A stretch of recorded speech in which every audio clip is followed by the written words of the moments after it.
Μια ολόκληρη ποδοσφαιρική ομάδα της πόλης, η οποία έπαιζε στην πρώτη εθνική, βρέθηκε ντοπαρισμένη πριν από μερικά χρόνια.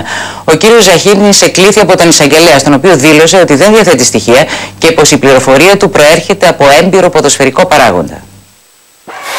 Σαν βόμβα έπεσε χθες βράδυ στο Δημοτικό Συμβούλιο του Δήμου Θεσσαλονίκης η καταγγελία του Συμβούλου Αγάπιου Σαχίνη για ντοπαρισμένους ποδοσφαιριστές ομάδας πρώτης εθνικής της πόλης πριν από μερικά χρόνια. Ποια ομάδα της πόλης μας, ΑΑ εθνικής, πήγε ο ποδοσφαιριστής για σκολικοδίνερα και διαπιστώνει ότι ήταν τύψος από το ντοπάρισμα. Και επειδή το συγκεκριμένο ιατρικό κέντρο είναι το σπόνσορ το ιατρικό όλης της ομάδας, ζήτησε να βγει όλη η ομάδα. Και διαπιστώθηκε ότι όλη η ομάδα ήταν τύψα. Ο Αγάπιος Σαχίνης δεν ανέφερε ονόματα παικτών η ομάδας, αλλά είπε ότι ο προπονητής εκείνης της εποχής δεν βρίσκεται σήμερα στη ζωή. Εγώ ονόματα δεν λέω.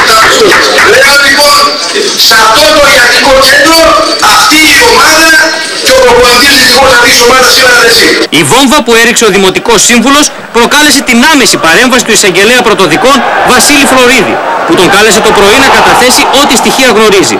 Ο Αγάπιος Σαχίνης έμεινε 10 λεπτά στο γραφείο του και όταν βγήκε διευκρίνησε. Το άκουσα από παράγοντα που αποτελεί κόσμημα για το ελληνικό ποδόσφαιρο. Δεν έχω στοιχεία. Δεν ξέρω την ομάδα ή τον ποδοσφαιριστή. Το θέμα είναι πολιτικό και όσοι κάνουν πως δεν το ξέρουν υποκρίνονται.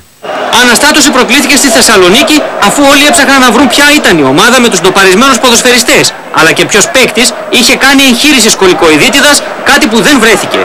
Έντονη ήταν η αντίδραση του Προέδρου του Άρη. Είναι μια δήλωση εντυπωσιασμού. Αν έχει κάτι ο κ. Σαχίνης θα έπρεπε να το δηλώσει από την εποχή που το ήξερε, και αν έχει στοιχεία φυσικά είναι κάτι που θα πρέπει να το παρουσιάσει εκεί που πρέπει.